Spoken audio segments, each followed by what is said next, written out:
हे guys what's up, good morning. कैसे हैं आप सभी लोग? Welcome back to another blog. मैं हूं सचिन, आप सभी का अपना दोस्त। और आज सुबह सुबह आज काफ़ी जल्दी उठ गए।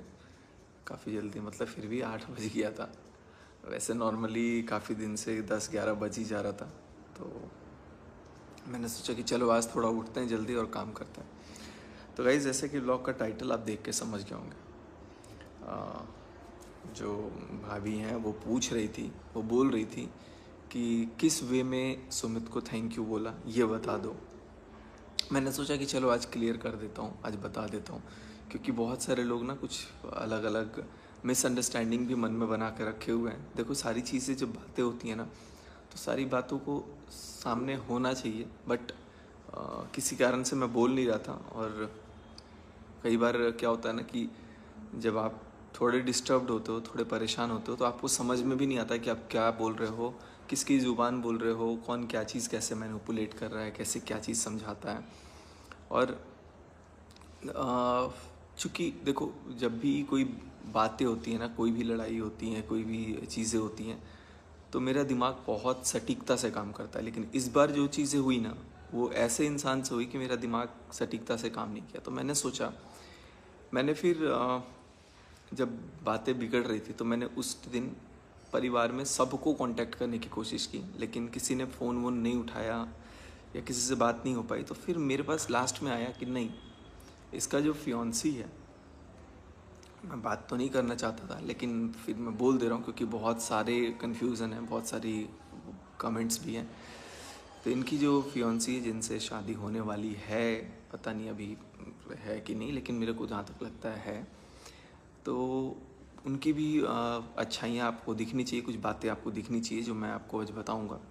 पहली बात कि मैं कोई भी चीज़ सोशल मीडिया पे लेकर के नहीं लेकर के आता। मैं बहुत परेशान था। मैं इतना परेशान था कि मैं सामने वाले को फ़ोन करके बोला कि यार अब मैं शायद नहीं रहूँगा, क्योंकि मेरे पास कोई और था नहीं जिससे मैं बात करूँ, कुछ बोलूँ, कुछ चीज़ें डिस्कस करूँ। तो मैंने सामने वाले इंसान को चुना और उसको कॉल किया कि यार, क्योंकि मेरी बात पहले भी हुई है उनसे, तो नंबर वगैरह था मेरे पास। तो मैंने बोला कि चलो एक बार मैं इससे बात कर लेता हूँ, क्योंकि इससे बोलना या उससे बोलना या उनके परिवार में किसी से बोलना बात बराबर है। तो अगर मैं इनको बोलता हूँ, अगर मैं इसको सारी चीज़ें बताता हूँ, तो शायद ये मेरे पेन को समझे और चीज़ों को सॉर्ट आउट कराए। और हुआ भी कुछ ऐसा है, वो मेरी बातों को समझ रहा था, सुन रहा था। और उसके बाद उन्होंने, जो सुमित है, उसने अपना आइडिया देना शुरू किया। और उसने मेरे को बोला कि यार, तुम क्यों शांत बैठे हो, तुम एक्सपोज करो, तुम व्लॉग डालो, एक्सपोज करो उसको जिसका ये फियोन्सी है। तो मेरे दिमाग में आया कि यार, ये सही बोल रहा है। ऐसा लग रहा है कि मुझे शांत नहीं रहना चाहिए, मुझे सोशल मीडिया पे लाना चाहिए, क्योंकि वो मेरे को जब बातें हो रही थी ना, तो उसने मेरे को बोला कि यार नहीं, बातों को मत छुपाओ, ये सारी बातों को एक्सपोज करो, उसको सामने से लेकर के आओ, जो भी बातें हैं, जो भी मन में चीज़ें हैं, वो सारी बातें बोलो। तो मेरे अंदर हिम्मत बढ़नी शुरू हुई।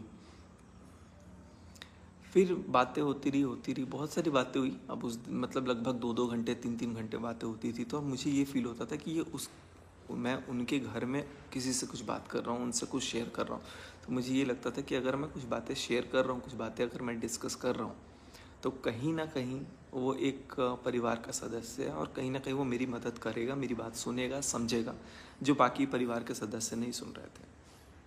लेकिन उस टाइम पे इसने मेरे को सारी चीज़ें बताते बताते मेरे को प्रॉपरली ये भी बोलने लग गया कि मैं बोला कि मैं एक बार जबलपुर आ जाता हूँ, सामने बैठते हैं और साथ में फिर बात करेंगे उनकी पूरी फैमिली से कि यार ऐसा क्यों हुआ, क्या हुआ, नहीं हुआ, जो भी है। तो उसने बोला कि यार, ऐसे जाऊँ मैं सामने तो नहीं रहूँगा, लेकिन तुम कम से कम मार्केट में आग तो लगाओ, क्योंकि मार्केट में आग लगाने के लिए उन्होंने बोला। और उसके बाद 4 लोग हम लेके जाएंगे, 4 लोग लेके तुम आना, फिर भोपाल में बैठ के आमने सामने बातें करेंगे, डिस्कस करेंगे। ये सारी चीज़ें मेरे को बताई गई। चूँकि अब देखो, मैं बोल ही सकता हूँ। अब मेरे को जो चीज़ें बोली गई हैं वो मैं बोल सकता हूँ। लगभग 2-2 घंटे, 3-3 घंटे जब भी बात होती थी, काफ़ी लंबी होती थी, और दिन में अच्छी खासी बातचीत हो जाती थी। कई बार तो एक दिन में 4-4 घंटे भी बात हुई, 5 घंटे भी बात हुई। जब मैं हैदराबाद था तब भी, हैदराबाद से आया उसके बाद भी। फिर अचानक से एकदम से ना रवैया समझ नहीं आया मतलब अभी पिछले कुछ दिनों से। तो फिर मुझे भी लगा कि यार कि क्या ही चल रहा है, कुछ गेम तो नहीं चल रहा है। लेकिन उस टाइम पे माइंड इतना ज़्यादा परेशान था कि मुझे चाहिए थी कोई सलाह कि भाई मैं क्या करूं, चीज़ों को कैसे लाऊं। लेकिन जो सलाह मुझे मिली थी कि सोशल मीडिया पे एक्सपोज करो, उसमें कहीं ना कहीं मेरी इमेज तो जा ही रही थी, सामने वाले की भी जा रही थी। बट एक्सपोज मैं शायद कभी नहीं करता अगर वो इंसान मुझे ये नहीं बोलता कि तुम ब्लॉग्स डालो, एक्सपोज करो, मार्केट में आग लगाओ या जो भी है। तो मन के अंदर मेरे कुछ ये नहीं था। लेकिन सामने वाले को मैंने इसलिए थैंक यू बोला क्योंकि उसने मेरे को उस समय सही सलाह सोच करके वो चीज़ें बताई थी, जो आज मुझे वाकई में बताऊं, आज मुझे गलत लग रहा है कि वो मैंने गलत बंदे से सलाह ले लिया शायद। क्यों गलत लग रहा है? क्योंकि इतना सब कुछ सोशल मीडिया पर होने के बाद वो तो शायद एक हो रहे हैं, चलो ठीक है, वेल एंड गुड, होए भी, मुझे उससे कोई वो नहीं है, मतलब नहीं है। लेकिन बुरा यहाँ पे सिर्फ मैं बन गया। और मुझे ये समझ नहीं आया कि शायद कहीं ना कहीं ये प्लानिंग मेरे छवि को बिगाड़ने की थी या क्या थी, नहीं थी। और प्लानिंग नहीं भी थी शायद, अगर ऐसा सलाह था तो आई थिंक सोशल मीडिया पे ये सारी चीज़ें नहीं लानी चाहिए थी। और मैंने तो बेवकूफ़ी करी कि चलो मैं ले आया, लेकिन मुझे कहीं ना कहीं प्रोवोक किया गया, मैं बोल सकता हूँ, खुलेआम बोल सकता हूँ। और वो प्रोवोक को मैं सही सलाह समझ के, मैं कुछ दिन पहले तक थैंक यू समझता था कि यार नहीं, मैं थैंकफुल हूँ। लेकिन वक्त के साथ साथ मुझे आईना भी दिखा, मुझे समझ भी आया कि नहीं। और कुछ चीज़ें तो मैं आपको बिल्कुल बोलूँगा, कुछ चीज़ें जो बातें नहीं भी थी वो भी मैं किसी के कहने पे बोला हूँ। नो डाउट, मैं अब किसी को यकीन हो ना हो, मैं जानता हूँ, मेरा भगवान जानता है कि मैंने बहुत सारी बातें झूठ भी बोली। सामने वाले को, सुमित को भी मैंने बोला कुछ चीज़ें ऐसी कि वो बातों को गुस्से के वे में ले या जो भी ले, लेकिन उस चीज़ को मैनिपुलेट कर दिया गया, उस चीज़ को वैसे बनाया गया। और क्या क्या बोला गया मैं तो बोल भी नहीं सकता हूँ अभी। क्योंकि देखो, मैं सिर्फ, मेरे को तो बस पंप किया जा रहा था कि मैं कुछ भी बोलूँ, और गुस्से में सामने वाला भी और कुछ बहुत कुछ बोले जा रहा था। तो चलो, वो उस समय की टाइमिंग की बात होती है, वक्त की बात होती है। तो बहुत लोग पूछ रहे थे ना कि तुमने थैंक यू क्यों बोला, क्योंकि मैंने इसलिए थैंक यू बोला था। लेकिन अब मैं थैंक यू वापस लेना चाहता हूँ कि नहीं, मुझे नहीं लगा कि मैंने सही बंदे का सलाह लिया, क्योंकि सारी चीज़ें शायद ऑफलाइन भी घर पे बैठ के 4 लोगों के सामने बात करके सॉर्ट आउट हो सकती थी। बट ये सोशल मीडिया पर लेकर के आने के बाद मार्केट में आग लगाने वाली बात, कहीं ना कहीं एक्सपोज करने वाली बात, मुझे लगता है कि इसमें उसका तो नुकसान हुआ ही होगा, क्या हुआ ही है, और साथ में मेरा भी हुआ। लेकिन जो बीच में आग लगाया, जो बीच में ये सारी चीज़ें करवाया, ठीक है भाई, चलो जो बातें हैं सो हैं। और मुझसे जो जो चीज़ें झूठ बुलवाई गई कि ये बोल दो, ऐसा बोल दो, वैसा बोल दो, जो भी है, जो भी बात है वो बोलो। और मेरे को पंप कर करके मैंने बहुत सारी बातें ऐसी बोली कि जो मुझे नहीं बोलनी चाहिए थी। जैसे कि ठीक है, मैं किसी के पक्ष में नहीं वीडियो बना रहा हूँ, और मुझे तो अभी भी लग रहा है कि इनकी शादी हो रही है। बट जो भी है, मैं इस पर बहुत सारी बातें नहीं कर सकता हूँ, नाम भी नहीं ले सकता हूँ सामने वाले पक्ष का। लेकिन मैं सोचता हूँ कि ये चीज़ मुझे बताना ज़रूरी था, क्योंकि जो व्यूअर्स होते हैं ना, उनके दिमाग में कुछ चीज़ें नहीं समझ में आती। देखो, मैं तो जो हूँ सामने बोल देता हूँ, जैसा होता है मैं बोल देता हूँ। मेरे मन में ये चीज़ नहीं होती कि मैं यार चीज़ों को हाइड करूँ, चीज़ों को छुपाऊँ, या उसके अकॉर्डिंग मैं जो चीज़ें करना है मैं करूँ। बट दिमाग में था कि नहीं, मुझे जवाब देना है। 2 दिन से 3 दिन से चल रहा था, लोग कमेंट कर रहे थे। फिर मैं कहीं ना कहीं जवाब नहीं दे पा रहा था, मैं बोल नहीं पा रहा था। बट मैंने सोचा कि नहीं यार, कब तक, मैं 2 दिन से यही घुट रहा हूँ, दिमाग में चल रहा है कि अकेले घूम रहा हूँ, फिर रहा हूँ। फिर माइंड को स्टेबलाइज़ किया कि नहीं सचिन, लाइफ तो तेरी ख़राब कर रहे हैं ये लोग, या कर भी दिए।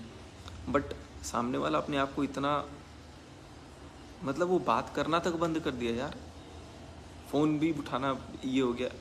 ये साथ, मतलब मुझे ये समझ में आया जब मैंने अभी थोड़े दिन पहले फ़ोन किया, थोड़े दिन पहले क्या, कल ही किया था शायद, या परसों किया था। तो मैंने सोचा कि यार चलो जो भी है, क्योंकि शुरू से उसने एक तरह से मेरा साथ ही दिया था। बट फिर मुझे रियलाइज़ हुआ, फिर मेरे को नॉक किया सारी चीज़ कि यार बंद एक्सपोज करने के लिए बात इसने करी, सामने लाने की बात इसने करी, यहाँ तक कि कसम भी खाई कि ये जो भी है शादी वादी को लेकर के कि नहीं होगा। उसके बाद भी सारी चीज़ें बातें हुई।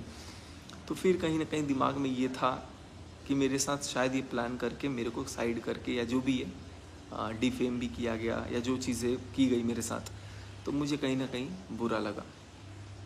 फिर मैंने अपने आप को समझाया कि सोशल मीडिया पे चीज़ें नहीं लाए होते अगर, या कम से कम जो बातें थी वही बोली होती, जो जोड़ के मिर्च मसाला लगा करके ऐड ऑन करके बोल दिया गया वो अगर नहीं बोला होता तो शायद चीज़ें और भी नॉर्मल होती। लेकिन कहते हैं ना कि जब भलाई का टाइम नहीं होता तो भला करना भी नहीं चाहिए। जो हुआ देखो, मुझे उस वक्त के हिसाब से लगता था कि मेरे साथ सही हो रहा है, लेकिन बाद में मुझे समझ में आया कि नहीं, ये सब कुछ अभी भी आप मुझे पता नहीं कि क्या समझ आ रहा है। आप लोग कमेंट में बताना कि आपको क्या लग रहा है, ठीक है। और मैं यही बोलूँगा कि सोशल मीडिया पे एक्सपोज करना चाहिए था कि नहीं करना चाहिए था, चीज़ों को ओपनली लाना चाहिए था कि नहीं लाना, क्योंकि किसी ना किसी की इसमें बदनामी तो हो रही थी, किसी ना किसी की, क्या दोनों, हम दोनों की बदनामी हुई। और वो सोशल मीडिया पे उस तरीके से आया, मैं खुद से नहीं लेकर के आया, मुझे प्रोवोक किया गया, मुझे बोला गया, एक बार नहीं, दो बार नहीं, 1 मिनट नहीं, 2 मिनट नहीं, पूरे 2-3 घंटे तक मुझे काउंसलिंग करके समझा करके बोला गया कि लाओ लाओ, तुम मार्केट में आग लगाओ, ऐसी ऐसी बातें बोलो। तो सारी चीज़ें मैंने बोला, झूठ भी बोला, लेकिन अंदर ही अंदर वो चीज़ें मेरे को कहीं ना कहीं खाए जा रही हैं कि यार तुमने ऐसा क्यों किया। पहले तो सोशल मीडिया पे नहीं लाना था, मेरा दिमाग ही काम नहीं किया उस टाइम। और उस टाइम पे जब दिमाग काम नहीं किया तो कुछ समझ में नहीं आया कि क्या चीज़ें हो रही थी। तो यही सारी चीज़ें हैं जो कहीं ना कहीं अंदर से ना मन को खरोच रही है, मन को परेशान कर रही है। क्योंकि बहुत सारी चीज़ें देखो, जब आप कोई चीज़ करते हो तो आप बोलो, जब आप कोई चीज़ नहीं करते हो तो चीज़ों को बिगाड़ने के लिए बोलते हो।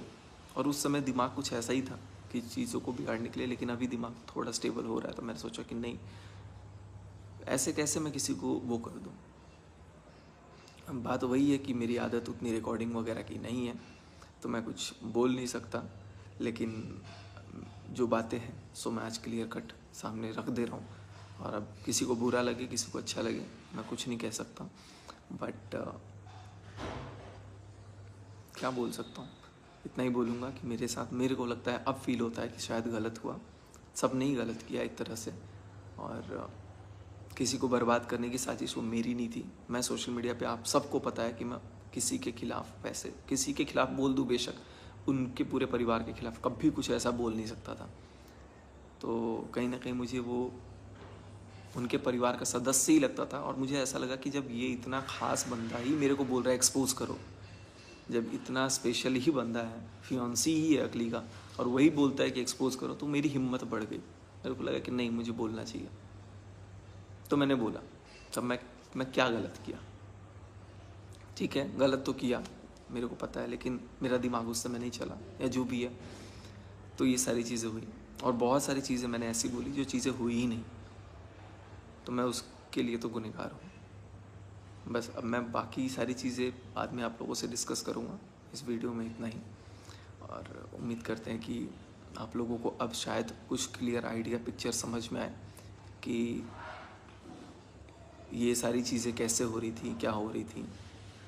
और बहुत सारी चीज़ें जो भी ऑन कैमरा नहीं बोला जा सकता। देखो आजकल ना बहुत एडिटिंग की टेक्निक्स भी आ गए हैं, कुछ भी आप एडिट करके कुछ भी कर सकते हो, कुछ भी फ़ोटोशॉप, एडोब जो भी है, ये सारी चीज़ें कर सकते हो, ताकि चीज़ें, बहुत सारी चीज़ें हैं। बट चलो, आप लोगों से कभी अगर हुआ तो मैं जिक्र करूँगा। जिक्र क्या करूँगा, ये सब मैं अभी देखा, अभी आप लोगों ने किसी ने सुसाइड भी अटेम्प्ट किया, कुछ एडिटेड फ़ोटोज़ वगैरह की वजह से बहुत सारी चीज़ें हो जाती हैं। तो मैं यही बोलूँगा कि यार थोड़ा सा ना अलर्ट होने की सबको ज़रूरत है। और मैं तो क्या ही बोलूँ, मेरे को तो कुछ बोलना नहीं था, लेकिन अंदर ही अंदर मेरे को मन से ये बात खरोच रहा था। वो सवाल आ रहा था जो आकांक्षा दीदी हैं, वो बार बार लगातार बोली थी वीडियो में कि तुमने थैंक यू क्यों बोला, वो तो बता दो, क्लियर कर दो। तो मैंने इसलिए थैंक यू बोला था क्योंकि उस समय मुझे लगा कि वो फैमिली का एक सदस्य है जो सही सलाह देगा, और उसके सलाह को मैं सही मान करके मैं एक्सपोज़ किया, क्योंकि ये उनकी डिमांड थी कि मैं एक्सपोज़ करूँ व्लॉग्स में। बस इसलिए मैंने थैंक यू बोला। क्योंकि उस समय मेरी बात को सुनने वाला कोई था। Thank you so much guys.